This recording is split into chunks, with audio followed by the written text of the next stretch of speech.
Premier épisode de Roue Libre, on est dans le nord à la frontière avec la Belgique et on va partir à la découverte des monts de Flandre, des petites collines qui font le relief de la plaine des Flandres justement. On va aller grimper 3 de ces monts, dont le mont Kemmel, au lieu de la première et la seconde guerre mondiale. Ensuite on ira au mont Noir, voir la villa de Marguerite Yourcenar. Et on va finir au mont Decca où il y a une célèbre abbaye sur sa cime. Le but ça va être de se plonger, de s'immerger dans ces monts de Flandre. Pour ça on va aller rencontrer ceux qui y vivent et on va discuter, converser avec les gens qu'on croise sur la route. Et on va se donner un petit défi aujourd'hui, ça va être celui d'aller rencontrer un moine trappiste qui vit dans le monastère du mont Decca justement. Allez, on y va.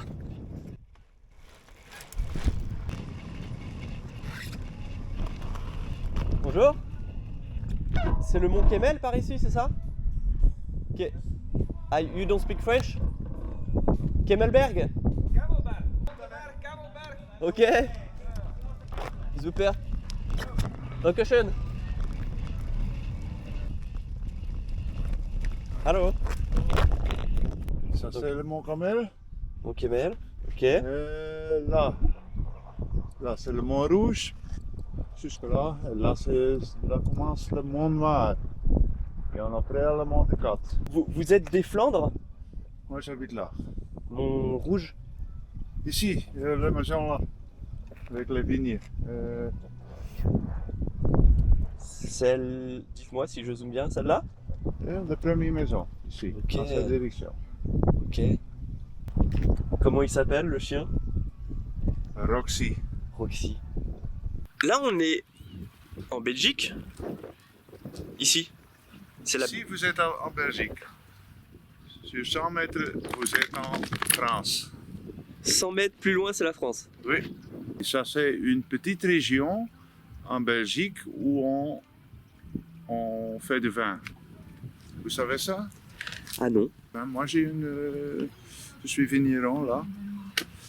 Et on est à 22 vignerons ici, à Heuveland, dans cette petite région. En Belgique, on est avec à peu près 400 vignerons. Mais c'est que 7000 bouteilles que je fais en avec. Elle veut partir. Allez, Allez, succès. merci. Et envoie-moi un mail et je te Avec plaisir. donne les coordonnées. Avec plaisir.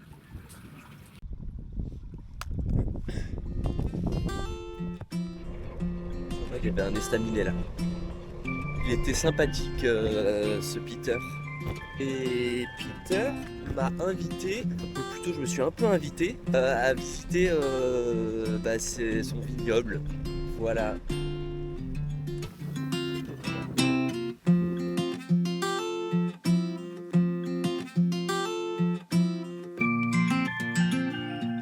On arrive au mont Kemmel.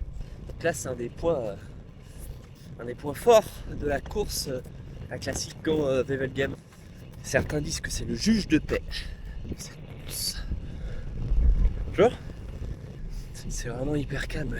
Il y a peu de voitures. On comprend pourquoi ça attire autant les cyclistes ici. Vous savez, on a croisé Peter. Il me parlait des vignobles. Il y en a également au mont Kemmel. Je vais vous montrer ça.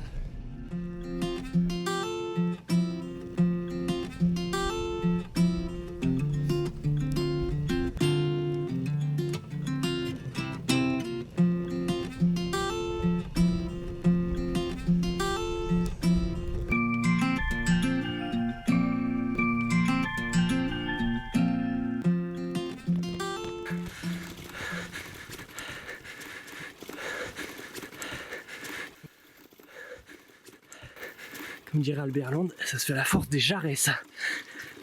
Une côte comme ça.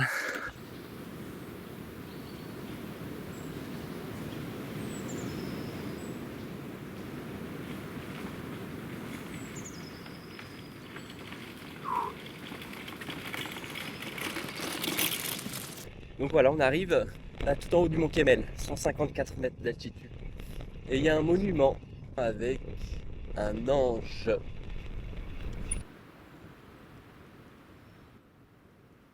L'ambiance très calme, prête vraiment au recueillement. Ça tombe bien, c'est l'objet de ce monument de toute façon.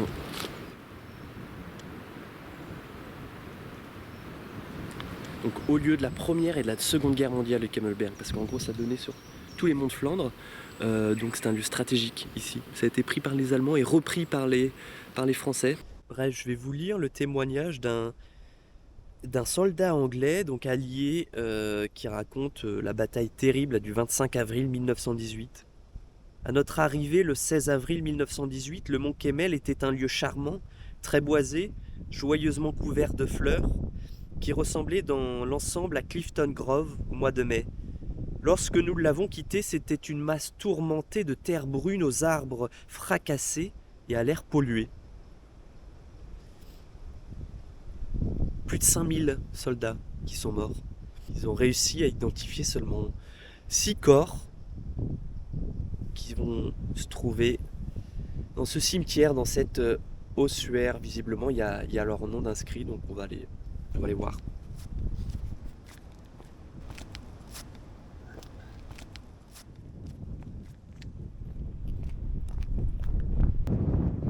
On est en face du monument de l'ossuaire.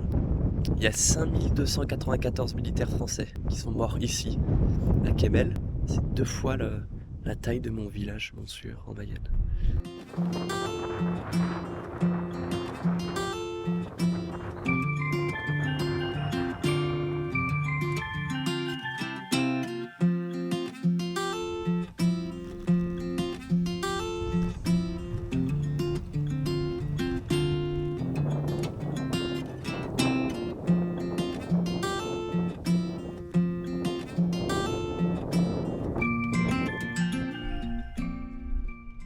Il y a un peu 2 endroits, 2 ambiances au Mont Noir.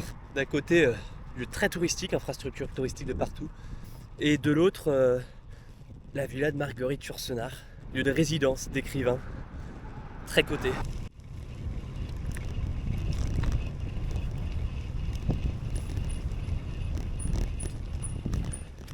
On va essayer d'aller rencontrer, je ne sais pas s'il y a un écrivain qui est en résidence. Et je pense qu'il y a quelqu'un, parce que je ne sais pas si vous voyez, mais il y a de la fumée. C'est signe de présence.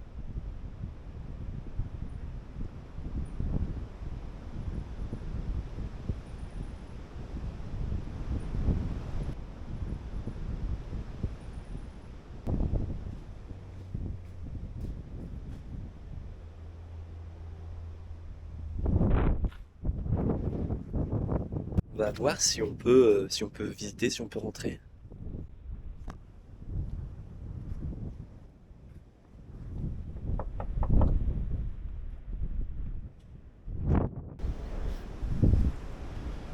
Il y a une sonnette, on va essayer.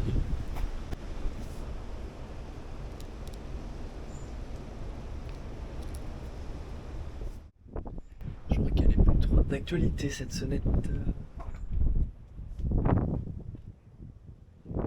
C'est fermé, tout est fermé, personne ne répond.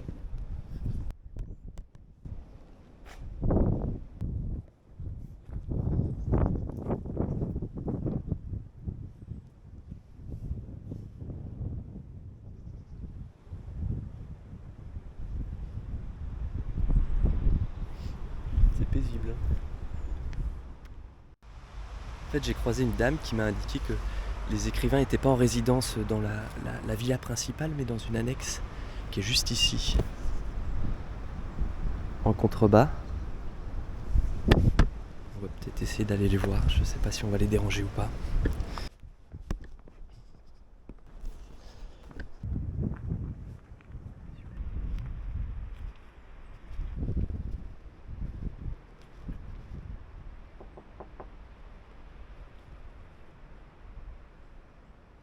Bon, décidément, on fait un petit peu chou blanc ce matin.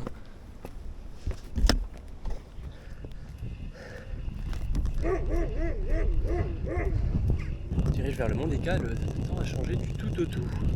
C'est ciel bleu, immaculé, quasi. Et là, bienvenue dans le nord. Bon, faut que je m'abrite là. Faut que je m'abrite.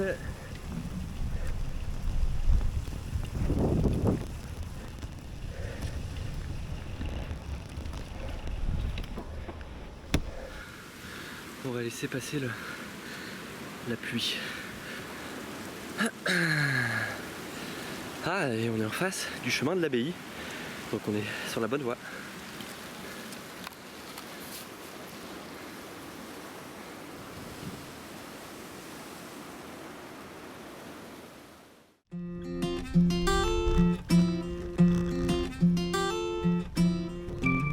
Voilà, nous voilà en haut de la commune du Mont-des-Cats. On arrive sur l'abbaye.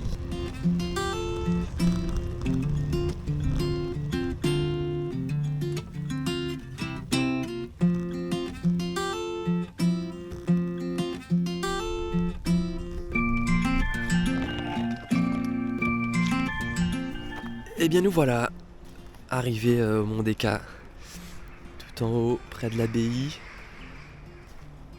C'est super calme. On entend les oiseaux. Toutes les feuilles sont tombées, on est en hiver. Et ça, je crois que c'est ma vue préférée. Lire un tableau. On voit les monts. On voit les monts qu'on a traversés. C'est agréable.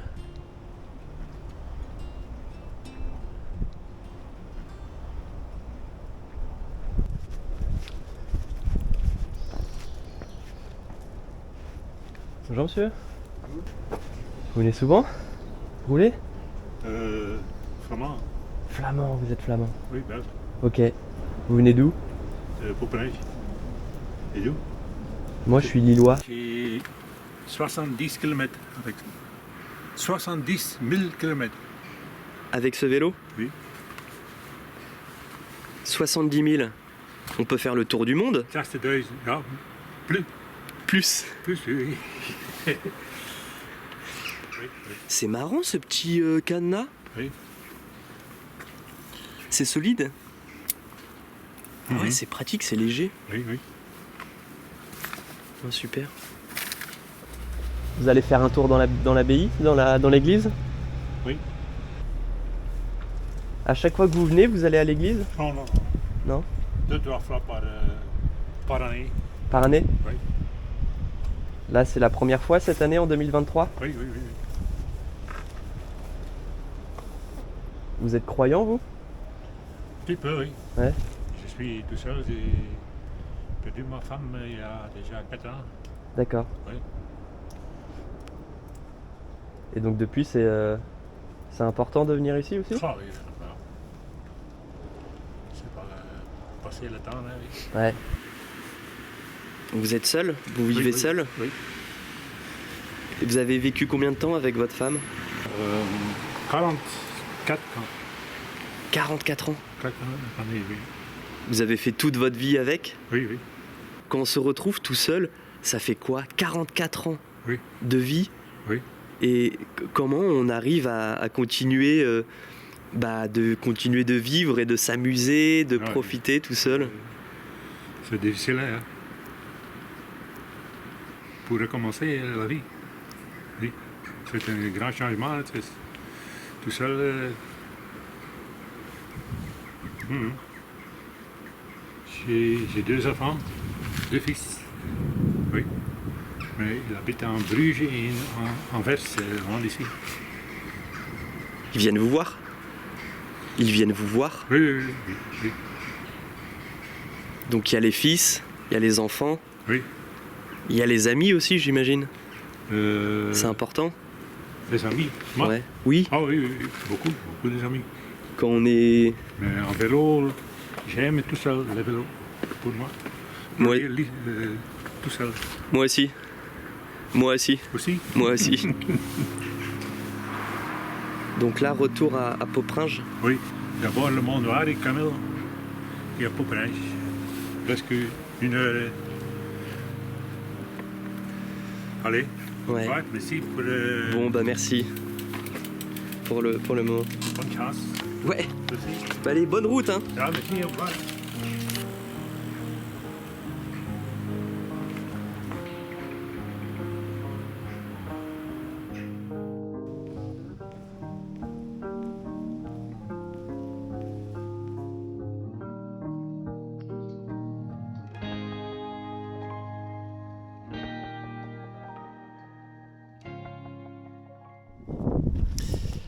plus à cesser et c'est l'heure d'essayer d'aller rencontrer un moine trappiste.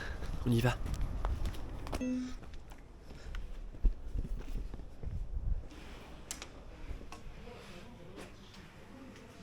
Au revoir madame. Bonjour madame. Je peux filmer ou pas dans le magasin? Je demandais à mon... Il y a un responsable, une responsable. responsable. Ça marche. Voilà, la verrine.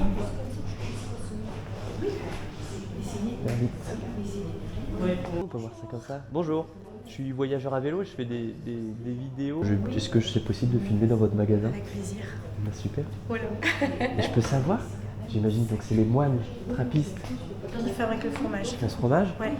C'est fait où et c'est fait... C'est fait ici dans une partie de l'abbaye. Donc la fromagerie est dans l'abbaye. Ouais. Ok, Voilà. On sort 200 tonnes de fromage par an. ok. Voilà. Et vous les vendez toute la France, dans la Ah région? oui. On travaille avec des grossistes et puis après dans les petits points de vente, des crèmeries ou des magasins comme ici en fait. Et de la bière. Alors la bière n'est pas fabriquée ici parce que la brasserie a été démolie en 1907, mais elle est brassée dans une autre abbaye trappiste à Scourmont. C'est là où est fabriquée la bière de Chimay en fait. En Belgique? Ouais. Donc en fait c'est un brassin qui est spécifique au Mondéka. C'est pas de la chimie dans une bouteille estampillée Mondéka. C'est un vrai brassin qui se rapproche le plus possible de ce qui était brassé ici au début du XXe siècle. Par des moines trappistes. Voilà. Puisque c'est au début du XXe qu'ils sont arrivés, ou avant même? Avant ça, ils sont arrivés dans les années 1820. Les moines trappistes, c'est une branche des moines bénédictins en fait. C'est parce qu'il y a eu plusieurs réformes au cours des siècles, entre les premiers des bénédictins au VIe siècle et maintenant il y a eu plusieurs réformes et les trappistes c'est une réforme de l'ordre bénédictin, donc c'est la règle de Saint-Benoît en fait. Ok. Et vous croyez que c'est possible d'aller jeter un œil dans la fromagerie? Non, ça sera malheureusement pas possible. Je tente mon cours, on sait jamais. Ouais, non, hélas, non, ça sera pas possible. Et pourquoi les moines trappistes se sont mis à brasser de la bière? Parce que dans la règle de Saint-Benoît, il est stipulé qu'on boit la boisson locale. Et donc ici c'est de la bière forcément, donc c'est pour ça qu'ils ont fabriqué de la bière, parce qu'à l'époque on buvait très peu d'eau, puisqu'elle était très souvent peu potable. Donc même les enfants buvaient de la bière. Moi j'ai bu de la bière à la cantine quand j'étais petite. Ah ouais? Ouais.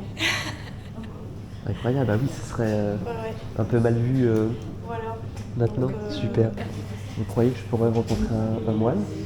Ça faudra faire la demande à l'accueil du monastère. Quand vous sortez d'ici, vous montez le trottoir par là et vous sonnez à la prochaine entrée. Voilà. Super. Merci. Mais je vous en prie. Mais je sais qu'ils prient beaucoup Là, de fois par jour. Il faudra y aller avant 17h. Avant 17h. Ouais, parce qu'ils ont un office à 17h15. Merci madame, vous appelez comment? Anne-Catherine. Enchanté, Baptiste. Enchantée et bon travail. Merci beaucoup. Bon, j'allais pas partir sans mon fromage, donc voilà.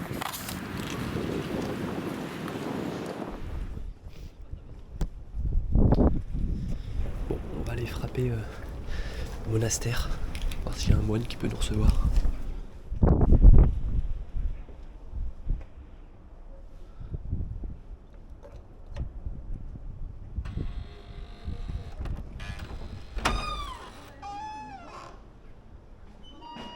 Bonjour messieurs.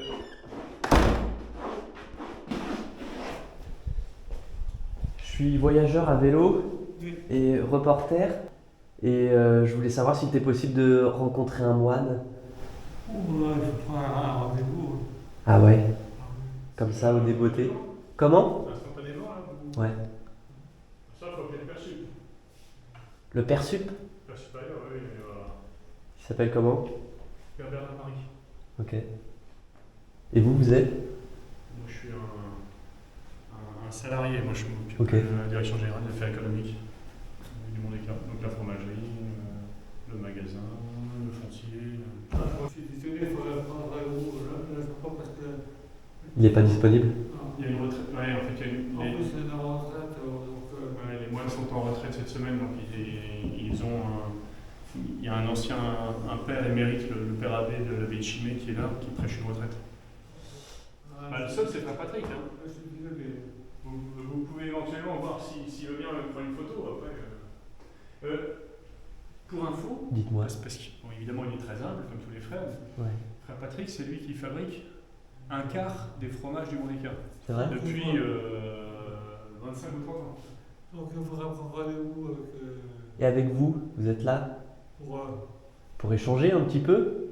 Ça fait combien de temps vous êtes ici? Ouais, ça fait que 35 ans. Merci, au revoir. Ça fait que 35 ans. Que 35 ans? Vous pouvez rentrer. Je peux? Oui. Avec ma caméra, je peux? Merci. Bonne journée, monsieur. Et pour info, Oui? frère Patrick, c'est le frère qui est le plus apprécié des salariés. Non, arrêtez. Bon bah je suis bien tombé alors. Je toque.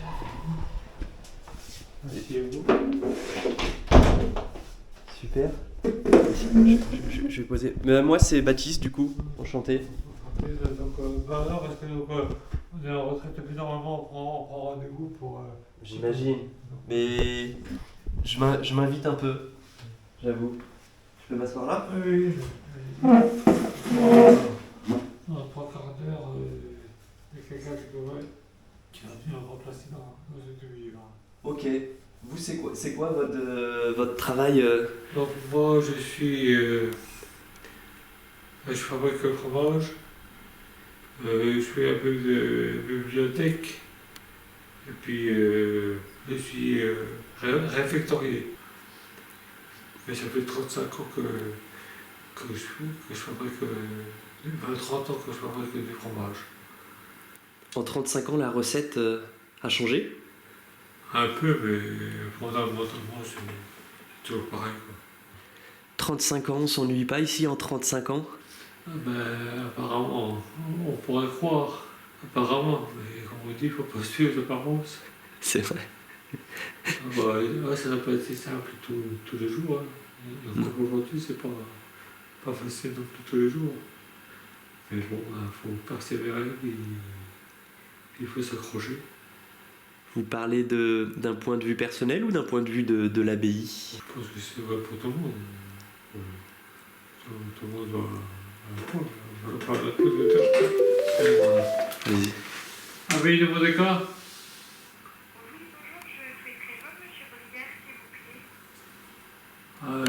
Je crois qu'il est déjà parti, mais je vais essayer de vous passer. Hein. D'accord, merci.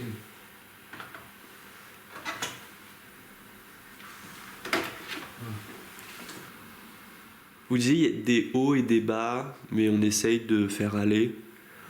Ah, disons que oui, je pense que c'est comme dans toute vie. Hein. Dans toute vie. Hein.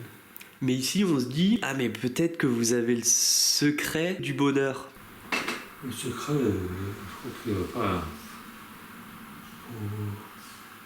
Faut s'accrocher, puis la prière et tout. Donc on a que ça, on est là pour ça. Faire confiance au bon Dieu, c'est tout. Puis s'accrocher. Ça veut dire quoi s'accrocher? S'accrocher, quand il y a des difficultés, voilà, pour essayer de passer à travers, et puis voilà, puis c'est comme partout, comme dans toute vie. Je pense que dans toute vie, il y a des moments plus difficiles. On est là pour chercher Dieu, et plus spécifiquement à travers la prière. Quoi. Les offices 7 fois par jour en communauté. 7 prières par jour? Oui. De combien de temps? Ah bah, ça dépend.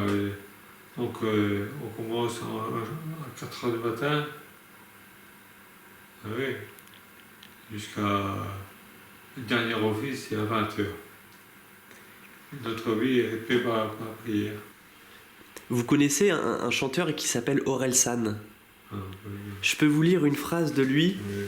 qui m'a beaucoup parlé. Donc Orelsan, qui est un rappeur, chanteur français, il dit: j'ai besoin de quelque chose de plus grand que moi, besoin d'âme, je suis qu'un fils de païen.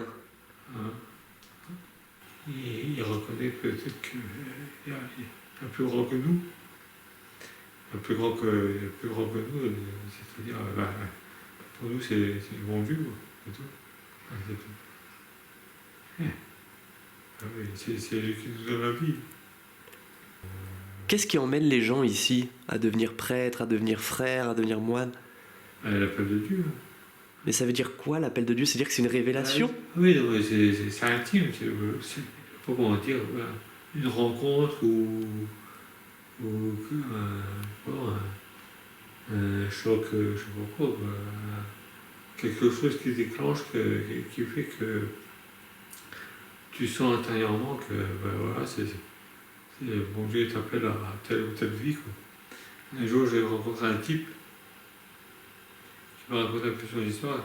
Il était chauffeur de métro Paris. Pendant des années, il conduisait son métro. Et un jour, il est monté dans le métro. Puis il s'est rendu compte qu'il allait faire ça jusqu'à la fin de ses jours. Puis il s'est dit, c'est pas possible. Puis il est rentré au monastère. Il s'est rendu compte que ça n'était pas la chose. Il est rentré au monastère. Et après, il y en a qui croient, il y en a qui ne croient pas. Ça, c'est le mystère de chacun, le livre, Dieu nous a créé libre. J'aime bien cette image. Je ne suis pas très intelligent, mais il y a un philosophe, ou je ne sais plus quoi, au XIXe siècle, qui disait Dieu a créé le monde comme la mer fait les continents en se retirant. C'est l'humilité de Dieu. Voilà. Parce que quand on parle de Dieu, on a une image de lui super tout-puissant, tout ça, et tout. Et puis finalement, c'est complètement beau, puisque pour nous, chrétiens, il a fini sur une croix. Donc c'est pas très glorieux. Abbé, du monde d'accord? Bon, je vais essayer de passer.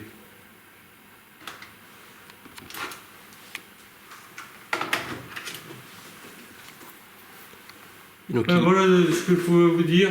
Ouais. Et là, vous allez où maintenant? Je vais rentrer à Bayonne. Oui. Ouais. Bah ouais. Je vous ai rencontré, vous étiez ma dernière rencontre de la journée. Quelquefois, on se lève le matin, on ne sait pas ce qui va arriver le soir. Je suis bien d'accord. Mais bon, c'est la vie. Non, mais c'est vrai qu'on a l'impression que la vie monastique, au début, c'était dur, hein, c'est sûr. Il faut s'accrocher. Hein. C'est quoi? C'est le quai dur?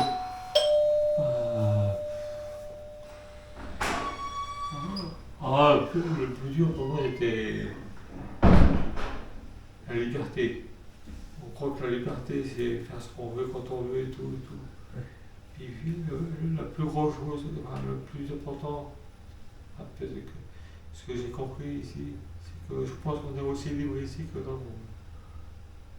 Que dans le monde. Qu'en dehors de ces murs? Ouais. Je pense que la liberté, on croit que c'est toujours faire ce qu'on veut, quand on veut, comment on veut.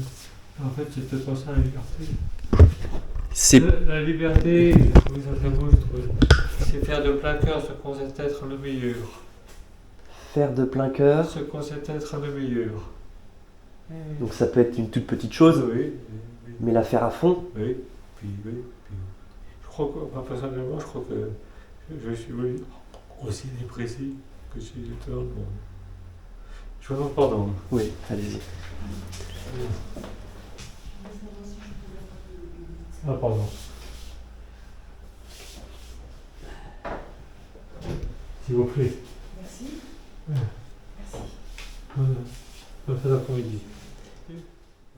Ah bah tiens. Ouais. Que je rencontre, donc là, ça c'est... Bonjour. Bonjour. Ah bah oui, mon supérieur. Oui. Baptiste Nezret. Monsieur, je voulais rencontrer un moine pour parler, parce que donc je me suis permis de répondre aux questions de monsieur. Oui. Ce qui était très sympathique d'avoir pris du temps. Oui, bah En c'est tout très cas, bien. parce que je me suis invité chez vous. Oui, Ouais, je te dis quoi. oui, bah c'est très bien. Vous êtes responsable de la communauté? Oui. Oui. Et là, c'est une semaine particulière, me disait, je ne sais plus comment il s'appelle. En relique. Disons, oui, on a tous les ans, on a une semaine à un rythme particulier avec quelqu'un qui vient nous donner des conférences sur la spiritualité, pour nous recentrer sur l'essentiel de la vie monastique en fait. Est-ce que c'est pas suffisant le reste de l'année, vos 7 prières par jour? Non, c'est pas suffisant. Non, il faut se recentrer de temps en temps là. Après on peut ronronner, de temps en temps c'est bien quand même ça peut mettre les pendules à l'heure, de réfléchir un peu, de faire un peu un bilan. C'est pour revenir à l'essentiel de qu'est-ce que c'est que la vie d'un moine, pourquoi on est moine, ou quel est le rôle du moine dans la vie, ou dans l'église, ou des choses comme ça, ou comment on vit vraiment notre vie monastique, avec l'équilibre entre travail, vie fraternelle, prière, lecture spirituelle, quoi. C'est un peu ça. Est-ce que des fois on s'y perd? On ne sait plus? Oui, on peut le voir comme ça. Wow. On peut être noyé dans le travail ou noyé dans d'autres choses aussi. Ne plus vouloir voir ses frères alors qu'on vit 24 heures sur 24 ensemble. Il y a des trucs.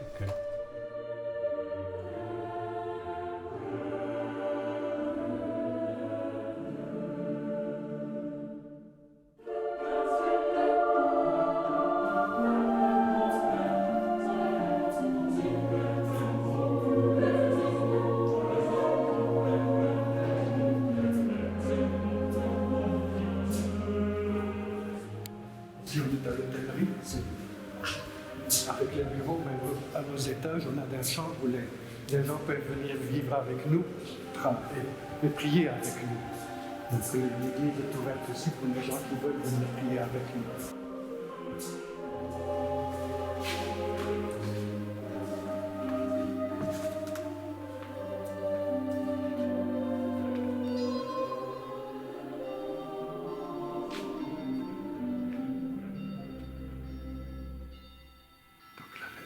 Sont dans les stalles.